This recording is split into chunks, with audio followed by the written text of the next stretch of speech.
Hi എല്ലാവർക്കും. അപ്പോൾ ഇന്നത്തെ വീഡിയോയിൽ പരിപ്പോടെ കുറച്ചും കൂടി ഹെൽത്തി ആയിട്ട് എങ്ങനെ ഉണ്ടാക്കാമെന്ന് കാണാം കേട്ടോ. അതിന് നമുക്ക് ആവശ്യമുള്ളത് ഇതാ വാലക്കൂമ്പാണ്. അതിലുള്ള നമുക്ക് ഞാൻ കാണിക്കുന്ന ഈ പൂവ് മാത്രം എടുത്താൽ മതി.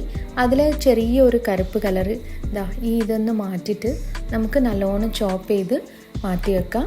പരിപ്പ് ഒരു 4 to 5 hours നമ്മൾ സോക്ക് ചെയ്ത് വെക്കാം. അല്ലെങ്കിൽ നമുക്ക് ഓവർനൈറ്റ് സോക്ക് ചെയ്താൽ നല്ല ഒരു സോഫ്റ്റ്നെസ് ഉണ്ടാവും കേട്ടോ നമ്മൾ വട ഉണ്ടാക്കുമ്പോൾ. അപ്പോൾ ഓവർനൈറ്റ് സോക്ക് ചെയ്യുമ്പോൾ നമ്മൾ മോർണിംഗിൽ ബ്രേക്ക്ഫാസ്റ്റിനൊക്കെ ഉണ്ടാക്കാനുണ്ടെങ്കിൽ അതുപോലെ ഉണ്ടാക്കാം.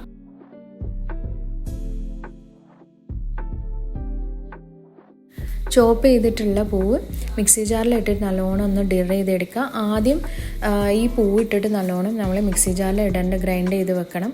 അല്ലെങ്കിൽ രണ്ടും കൂടി ഒരുമിച്ച് ഇടുമ്പോൾ ഇത് നല്ലോണം ഗ്രൈൻഡ് ആവില്ല. അതിൻ്റെ ശേഷം നമുക്ക് പരിപ്പ് ഇട്ടിട്ട് ഒന്ന് ഡിർ ചെയ്തെടുക്കാം. നമ്മൾ ഗ്രൈൻഡ് ചെയ്ത് വെച്ചിട്ടുള്ള ഒരു പാത്രത്തിലേക്ക് മാറ്റിയിട്ട് പിന്നെ 2 സവാളയാണ് കേട്ടോ ഞാനിവിടെ എടുത്തിട്ടുള്ളത്. ഒരു മീഡിയം സൈസ് സവാളയാണ് ചോപ്പ് ചെയ്ത് വെച്ചിട്ടുള്ളത്. അതും കുറച്ച് പച്ചമുളകും, എരിവിനനുസരിച്ച് പച്ചമുളകും, പിന്നെ ഉപ്പ്, ഇഞ്ചി വെളുത്തുള്ളിൻ്റെ പേസ്റ്റ് കുറച്ച്, പിന്നെ കറിവേപ്പില, മല്ലിച്ചപ്പൊക്കെ ചോപ്പ് ചെയ്തിട്ടും പിന്നെ ഒരു നുള്ള് സോഡാപ്പൊടി ഇട്ടാൽ മതി. കാരണം സോഡാപ്പൊടി ഇടുമ്പോൾ കുറച്ചും കൂടി ഹാർഡ്നെസ് ഉണ്ടെങ്കിൽ സോഫ്റ്റ് ആവും കേട്ടോ. ഒരു നുള്ള് ഇട്ടാൽ മതി, അതിൻ്റെ കൂടി പോകണ്ട. പിന്നെ എല്ലാം കൂടി നല്ലോണം മിക്സ് ചെയ്തിട്ട് നമുക്ക് കുറച്ച് നേരം റെസ്റ്റ് ചെയ്യാൻ വിടാം. ഒരു 10 മിനിറ്റ് മതിയായിരിക്കും കേട്ടോ. അതിൻ്റെ ശേഷം നമുക്ക് സാധാരണ നമ്മൾ വട എങ്ങനെയാണ് ഉണ്ടാക്കുന്നത് അതുപോലെ ഉണ്ടാക്കിയെടുക്കാം.